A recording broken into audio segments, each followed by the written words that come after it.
det der jo grundlæggende er problemstillingen omkring opvarmning, det er, at vandstanden den stiger.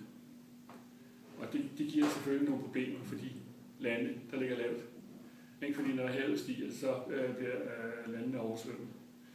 Det andet med global opvarmning, det er det, man har set mere her i København og senest her i Aarhus de senere år, det er, at regnen den falder på en anden måde.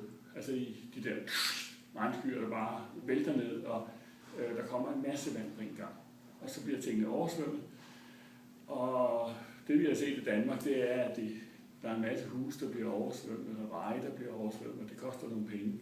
Men dybest set kan det også godt komme til at koste nogle mennesker, hvis der for eksempel løber vand ned i metroen, eller strømopbrydelse på Rigshospitalet, og den slags. Altså noget, der ikke er sket endnu, men noget, man skal passe på. Ja. I Danmark, der betyder det, altså heldigvis ligger det meste af Danmark i sådan nogenlunde højt. Det har jeg også kunne se, hvis jeg er nede ved havnen, ikke? Altså der er langt ned til vandet. Ja. Men der er selvfølgelig nogle steder i København, at det ligger lidt lavere, altså for eksempel på Amager.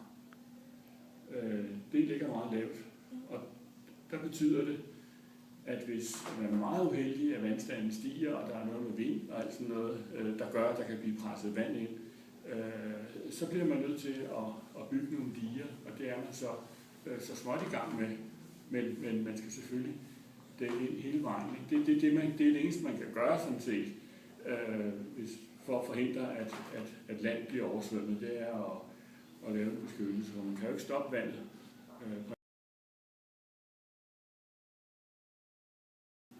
Det, der giver den globale opvarmning, det er, at man brænder en masse fossile brændstoffer af, olie, kul osv.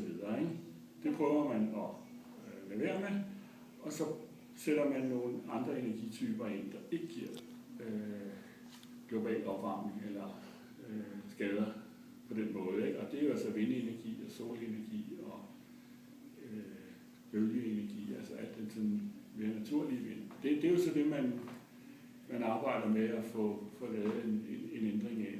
Og det er jo også, det jeg nævnte før, det er jo sådan meget at producere el, det er jo det vigtigste, men der er jo også mange borgere i Danmark, har man set, der er begyndt at sætte solfanger op på tagen, det har I nok set og snakke om, ikke? Det er jo også en måde at hvad kan man sige, forebygge på, men det er selvfølgelig bitte små skridt. Men det er jo det, man kan gøre, det er at gå væk fra de fossile brændstoffer, og så bruge vedvarende energi, som man siger.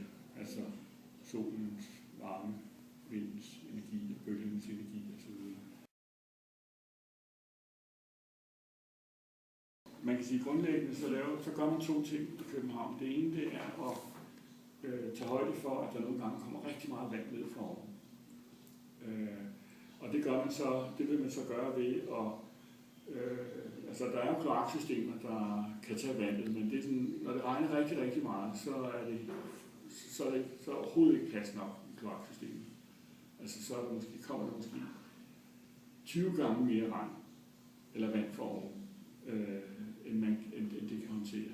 Så det man i stedet vil gøre, det er at prøve at finde nogle steder, hvor man kan lede vandet hen midlertidigt, hvor det ikke kan skade, og så lede det tilbage i kloakken og gennem renseanlægget og